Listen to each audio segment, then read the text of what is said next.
Comenzamos el año con polemiquita. Dos juegos de hace más de 10 años acaban de desaparecer de las listas de juegos soportados por el MAME. Sí, como lo oís. Los shoot'em ups de Cave, Akai Katana y Dodonpachi Saida Yo-Yo, que acababa de ser añadido tras años de andar detrás de los volcados correctos, han sido medio eliminados del famoso emulador multisistema, dejándolos como meros comentarios en el código. ¿El motivo? Un cease and desist enviado por Exarcadia, la empresa fundada por Showtime, un viejo conocido miembro de The Dumping Union, y que últimamente ha obtenido las licencias necesarias para publicar sendas versiones mejoradas en su propia plataforma arcade. El consenso general es que la mejor opción ha sido seguirles la corriente para evitar problemas, dado que MAME no dispone de un equipo de abogados que pudieran defenderles ni una fuente de ingresos para pagar las costas judiciales, como las que arruinaron a Blim tras su encontronazo con Sony.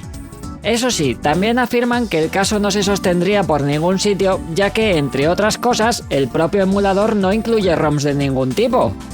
Esta petición viene a ser un poco como si cada vez que saliese una nueva edición de, no sé, El Señor de los Anillos, llegase el Tolkien Estate y ordenase a las bibliotecas eliminar todos los registros de las ediciones más antiguas. Así de absurdo. Pero estad tranquilos, que esto no es motivo para alarmarse. Hay que dejar claro que en el pasado ya se han dado situaciones similares a esta, como cuando se eliminó el Tetris de Grandmaster 2 por petición de Erika, o cuando la propia Cave les pidió que esperasen un poco para añadir soporte a los juegos de la placa CV1000, todos ellos actualmente soportados en el MAME, excepto los dos que nos incumben en este caso.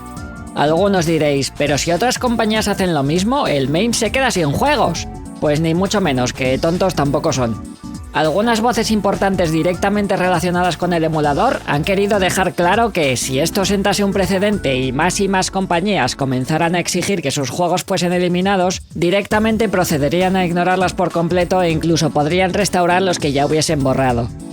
En cualquier caso, comparando los precios del sistema Exarcadia con sus más directos competidores y viendo cómo están las cosas de precarias últimamente en el sector arcade, yo creo que de aquí a unos meses ya no va a quedar nadie que les impida volver a añadirlos.